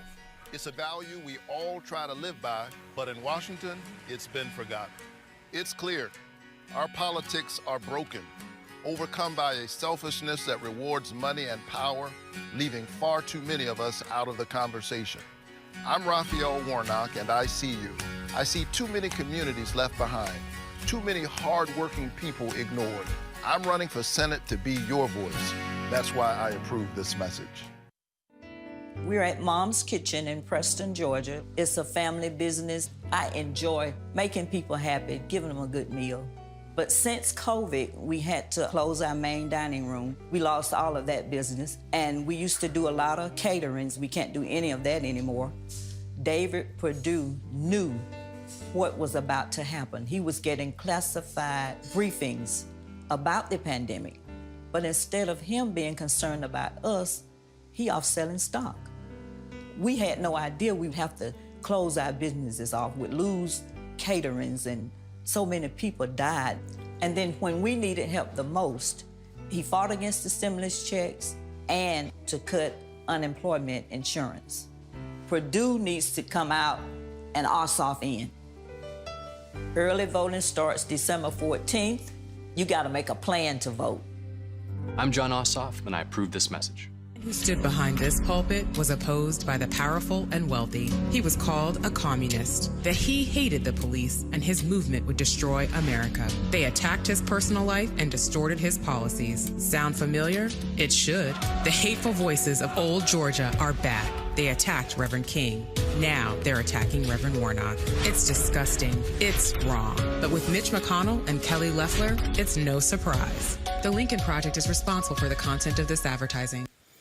Well, when you start thinking about the history in this country of voting rights, one of the things that people don't like to talk about was when you had Susan B. Anthony, who was battling Frederick Douglass.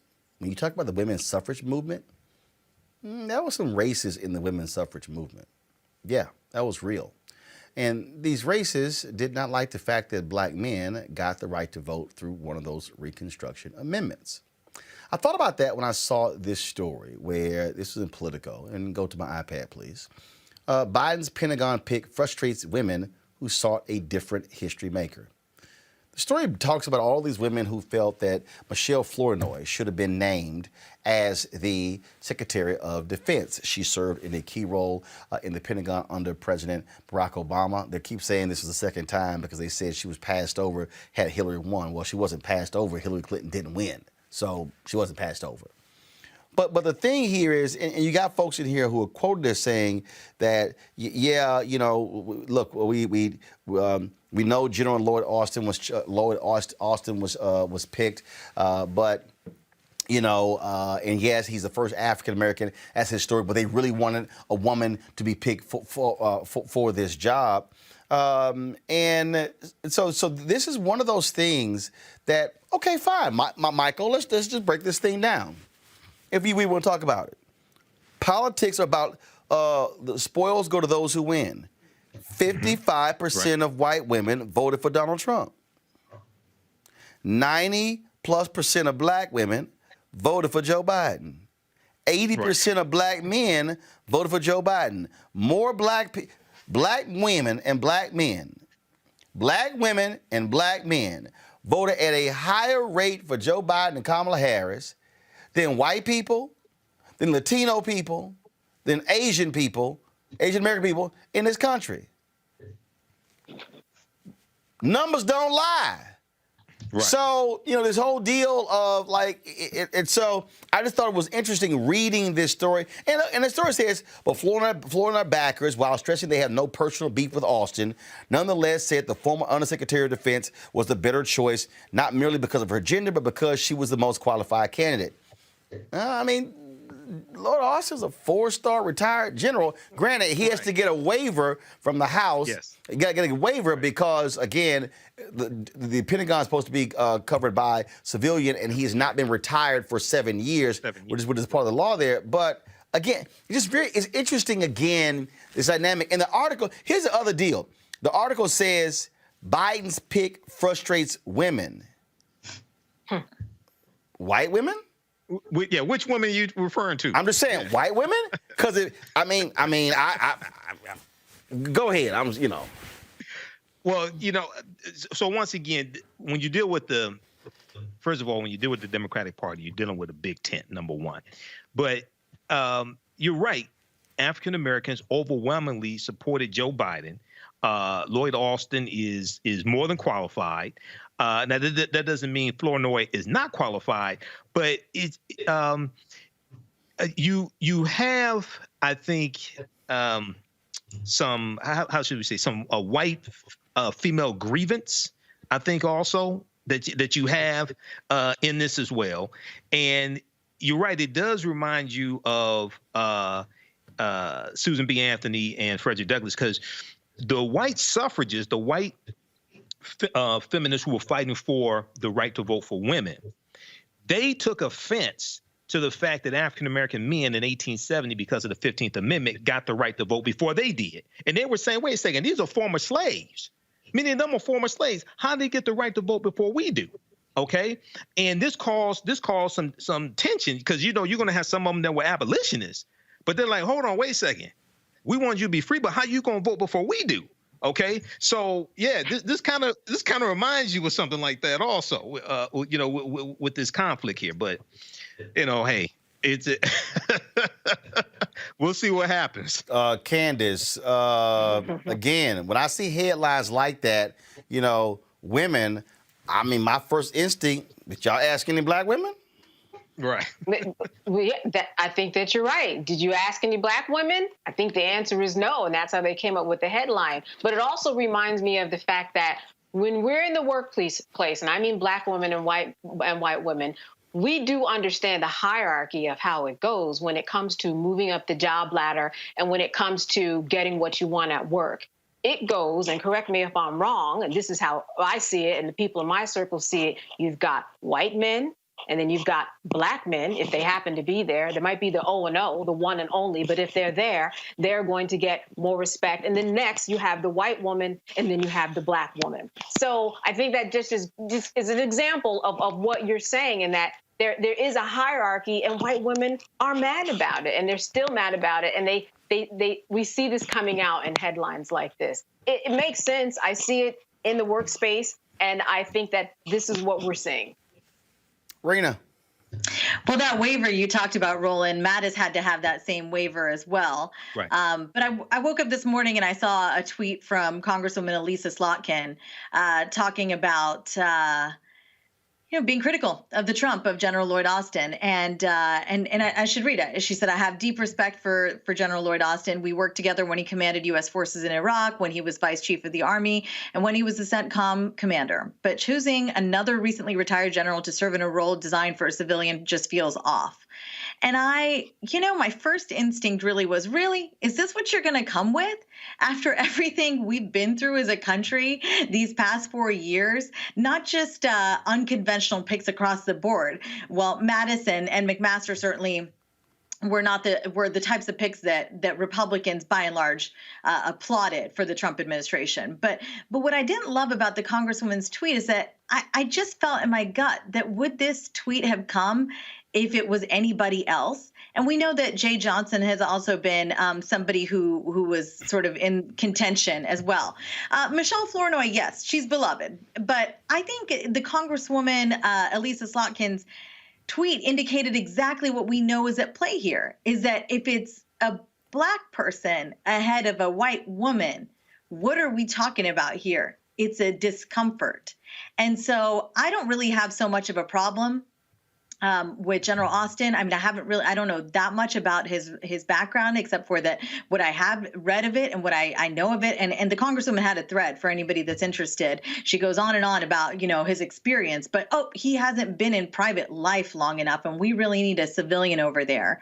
I just don't get it. Why are you picking these fights at this point in time? We are at a crossroads in the country. The current occupant of the Oval Office has not conceded. And look, he's not legally required to do so, but he continues to go out there and say that this election is rigged. I mean, our democracy is on the line more so than it has been in my lifetime ever before. So these are the battles they choose to pick. Shows us exactly what's going on inside their heads.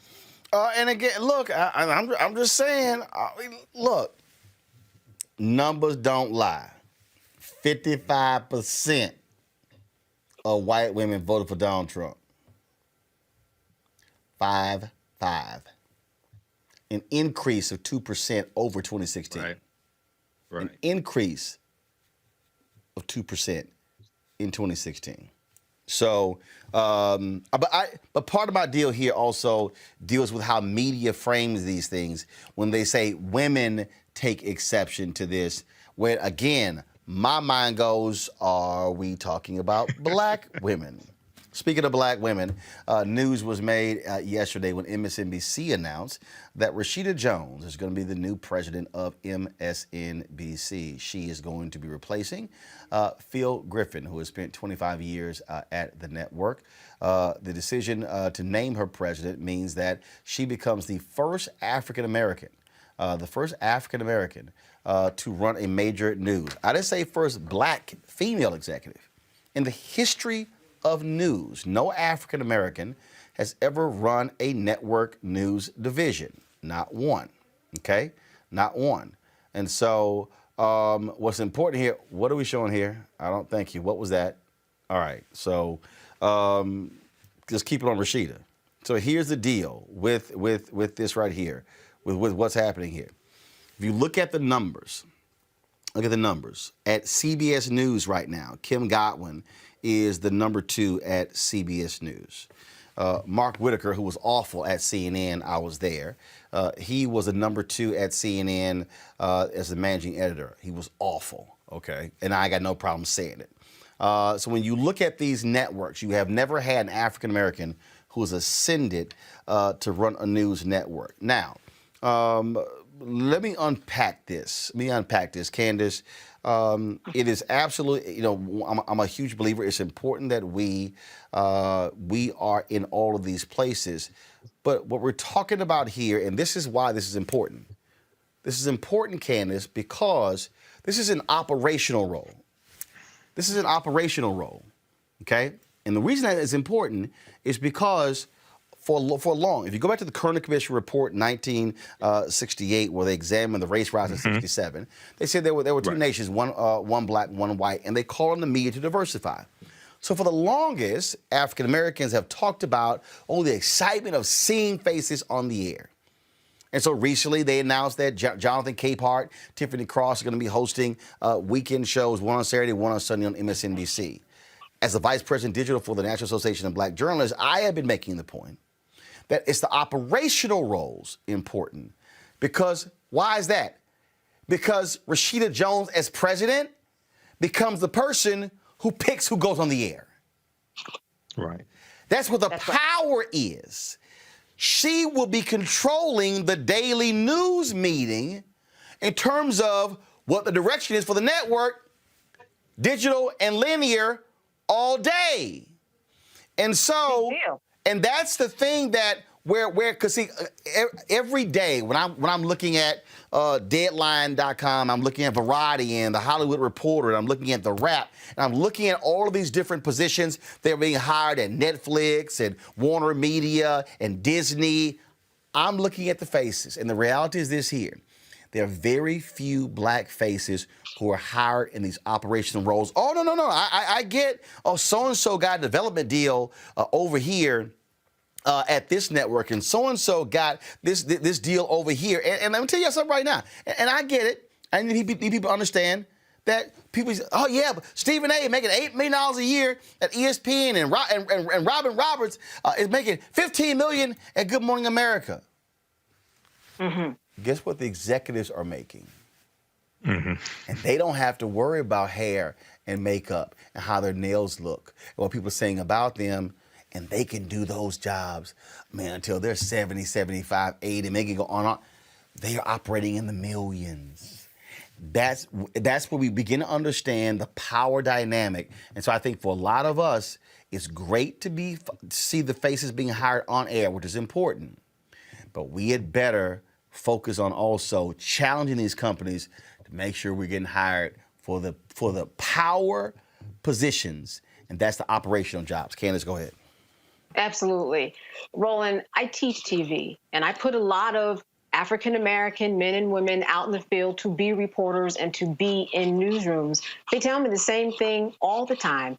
I am the O&O in my newsroom, or one of two. By O&O, I mean one and only. So, and generally along my career, that has been the case, that you look up, you're the only one kind of really having the opportunity to advocate to say what goes in the news. Because once something goes in the news, then it becomes part of people's conversation. Then they see it as important. This is a connecting the dots, just like you were saying. If they see it as important, then they're going to, put it on the top of their agenda in terms of what we need to vote upon or what makes, what's right, what's wrong. If people are talking about it, then it's going to be on somebody's agenda. So we need people at the table. And you're right. This is very important because she is going to be making decisions about who goes on air. I think that we've started to see the changes already, as you've seen, because not only are they on air, but as you know, as being the host of a show, you also make decisions. You're at the table. You're coming up with the rundown to say, this stays, this goes at the top of the show. What type of guest do I want? I'd like to have more diversity. We need somebody who's Latino. We need somebody who's Native American. We need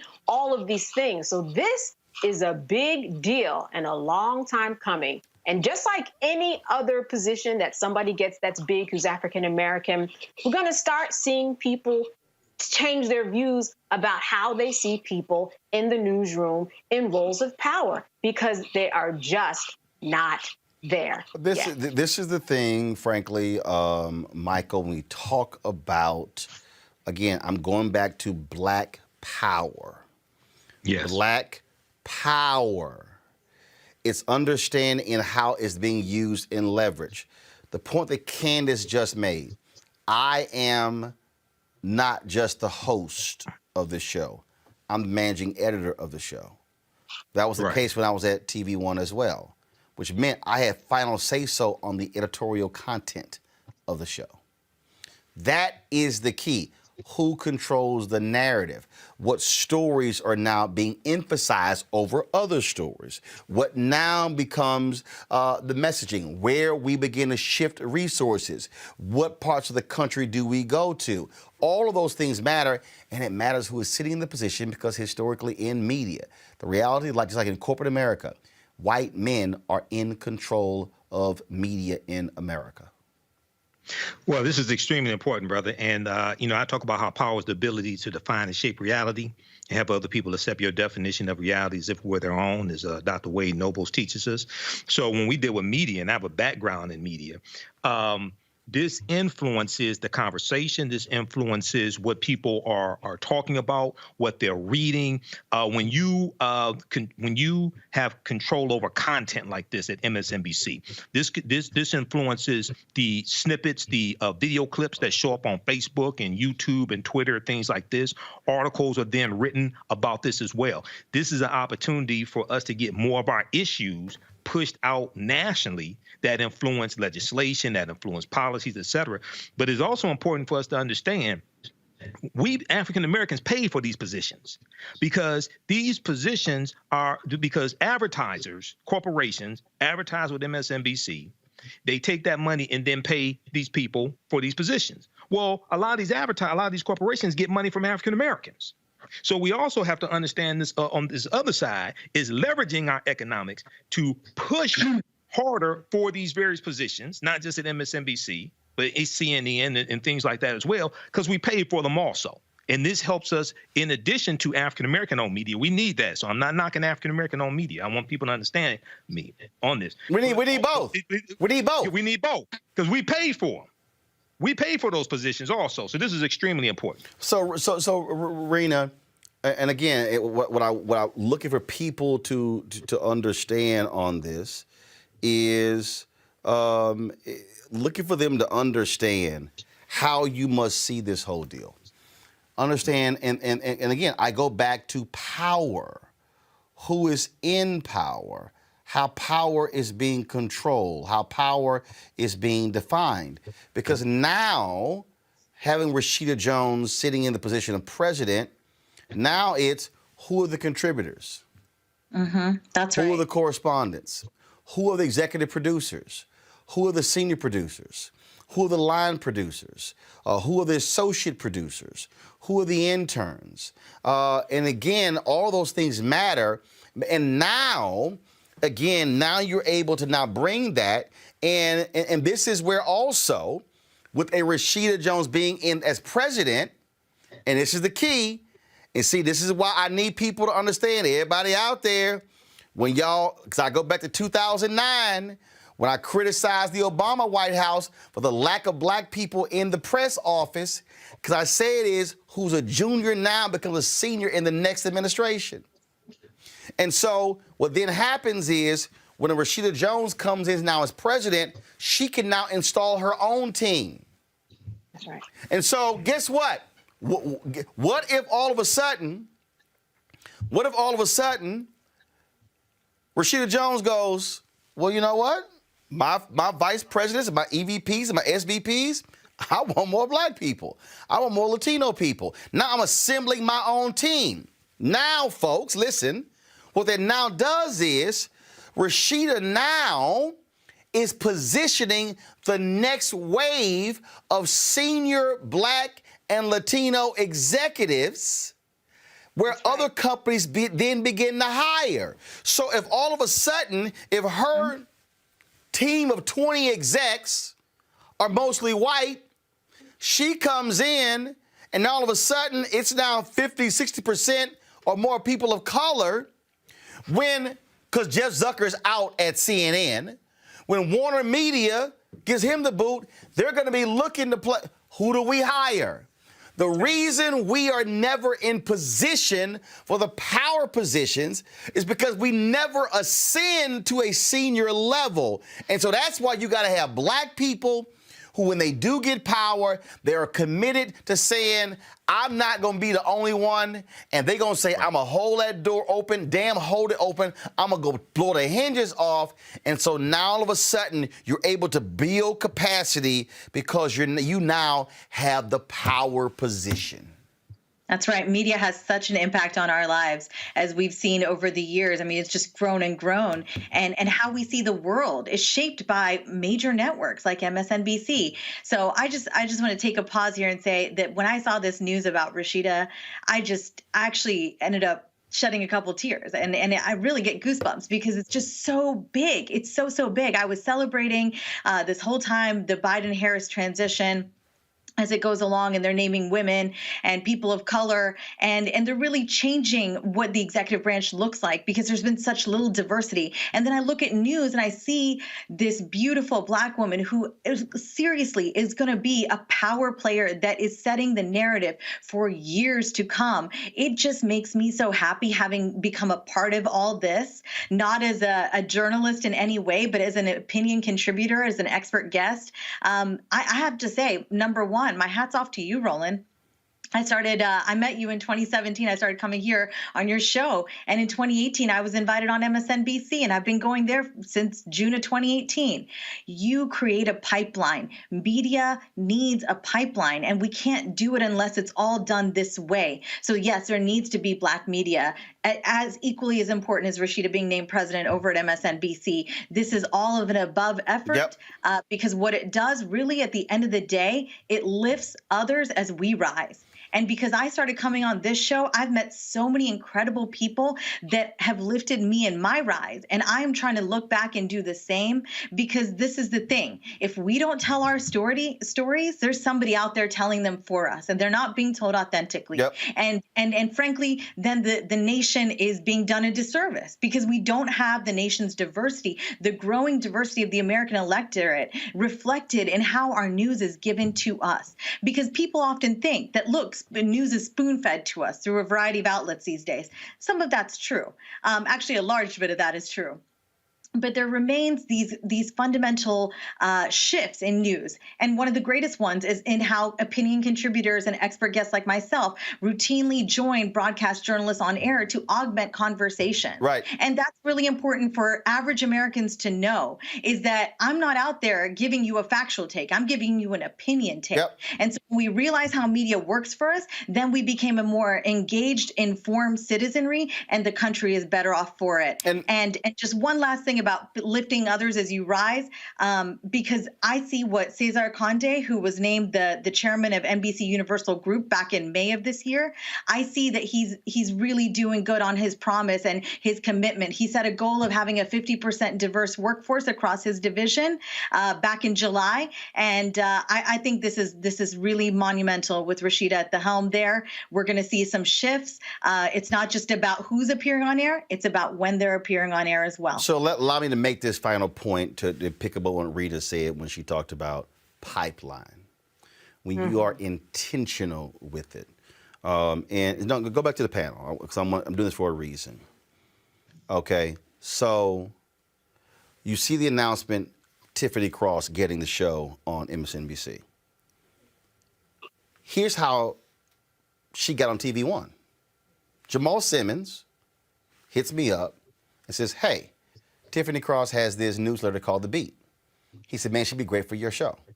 I was like, all right, cool. So then we booked her. Then we started booking her more and more and more. To Rena's point, all of a sudden, other networks start calling. The exact same thing happened when I put Angela Rye on my show.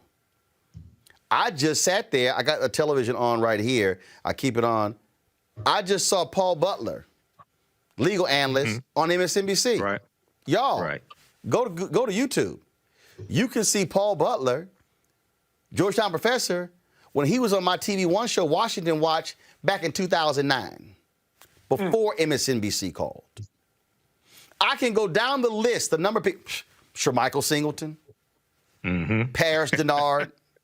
I can go David Swertlick. I mean, we can go. Everybody's talking about Lauren Coates. Man, people are, oh my God, I saw Lauren Coates filling on CNN. Guess where the first show she filled in? My TV One show. What I'm trying to get everybody to understand is the issue is not, yay, a Black executive. The issue is, how do we as African Americans, when we are in a position of power, create the opportunity for others who would ordinarily be ignored to be able to come into the door? I spent 6 years, I need y'all watch and understand. I spent 6 years at CNN, and I watched how contributors got blocked. I watched how great voices never got a shot. And I said, Nah, I'm gonna do that. So when I hosted, when I filled in, when I did specials for CNN, no, we gonna put that person on. Y'all, I'm cracking up laughing watching Steve Kornacki getting all this love. I can show y'all when he was on pilots I did at CNN. Guess who was a guest on a pilot I did at CNN? Rachel Maddow. Guess who was on pilots that I did at CNN? Melissa Harris Perry. So what I'm trying to say is, this is where, when we get in positions of power, we must use the power. That's right. That's what they've done. Use the power. And when you use the power, and then all of a sudden you begin to infield, that's why I can sit back. You ain't got to shout my name, but when I turn that TV on and I see a black person, Gianno Caldwell's on Fox News right now, where did he get his start? On TV One. Y'all, that was deliberate. It was deliberate. But the only way that happened is because I had the power to make it happen. And so that's what's key for our audience to understand. We must, when we get the power, we must celebrate it, and then we must use it. Panel, I appreciate it. Thank you so very much. Candace, Michael, and Rena, I appreciate it. Coming up next, our Black Business segment. We'll talk with Chef Huda about her line of spices next on Roland Martin Unfiltered. You cannot fulfill your life if you're not willing to engage in the tactics and strategies that makes your own life grow and helps you to build the community in which you want to live. Voting is a singular method for a people locally and regionally to govern themselves. When the going got tough in business, David Perdue outsourced American jobs overseas. In a deposition, Perdue testified he spent most of his career outsourcing. You made a career out of outsourcing. How do you defend that? Well, defend it, I'm proud of it. When the going got tough in the Senate, Perdue hid in the airport bathroom and even stole someone's cell phone who asked him a tough question. You stole my property. When the going got tough with COVID, Perdue hid critical information while selling his own stocks. Records show that Senator David Perdue bought and sold stock shortly after a private Senate briefing on the virus. It's not just that you're a crook, Senator. You're attacking the health of the people that you represent.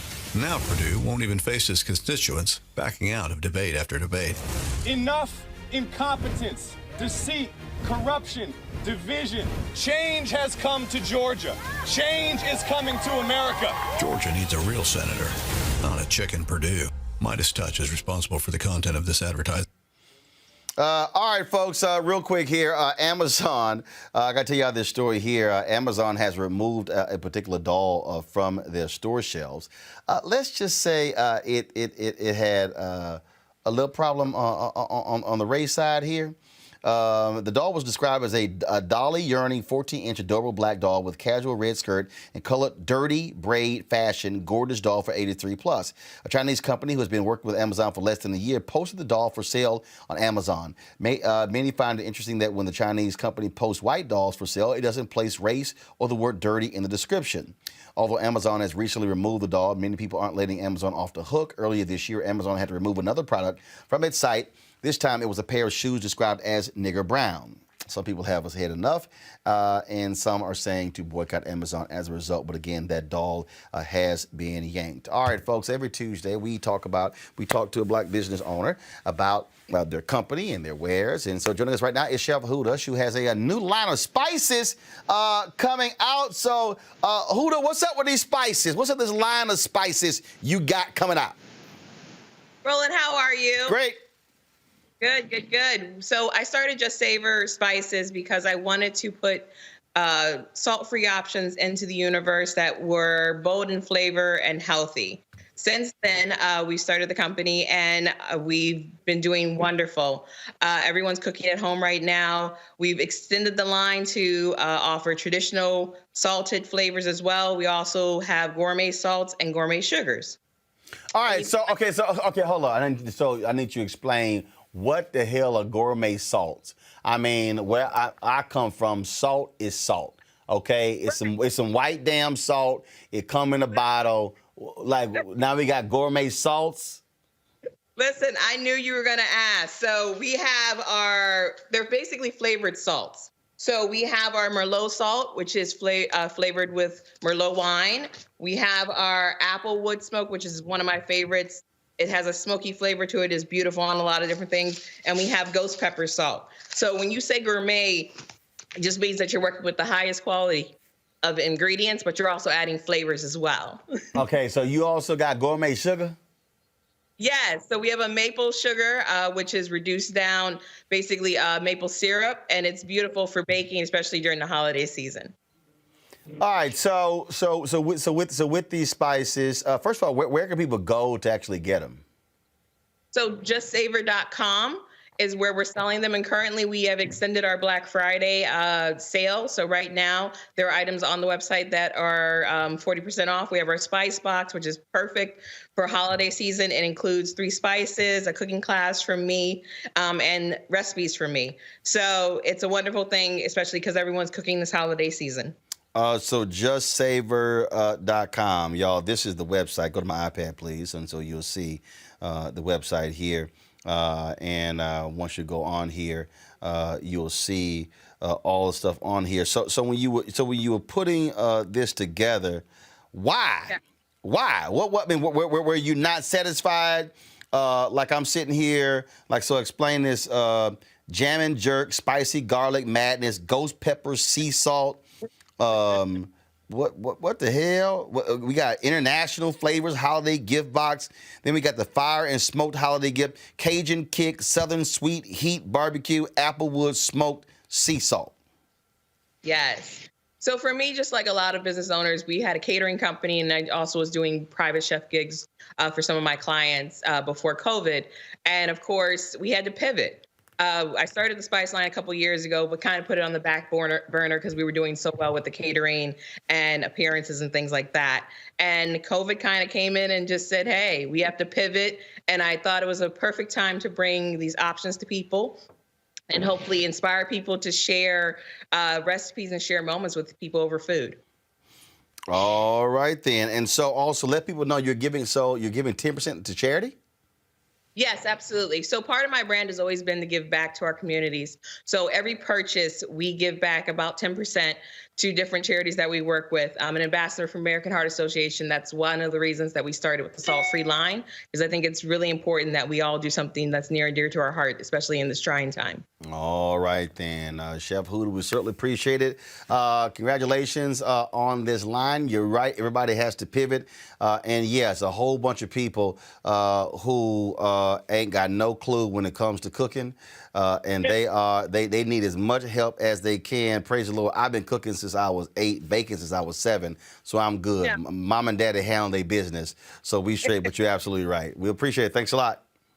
Thank you for having me. Happy holidays. All right. Thank you very much. Hey, y'all, when I was talking about, of course, Rashida Jones, I had it up. I did not go to my iPad. Go to my iPad now, please. Give a shout out to Monica Richardson. She also, on the same day Rashida Jones was named as the president of MSNBC, Monica Richardson was named as the first black African-American to lead the Miami Herald newspaper. So I wanted to be sure to shout out Monica there as well. All right, folks, that is it for us. If you want to support what we do here at Roland Martin Unfiltered, the segment we just did there with Chef Huda is a perfect example of what I'm talking about pipeline and power, and that is the ability to be able to. So we created that segment specifically to allow black businesses to be able to come on and talk about their particular products. And so people send me emails, and so we take a look at those, and we see Viacom, AT&T, Verizon money.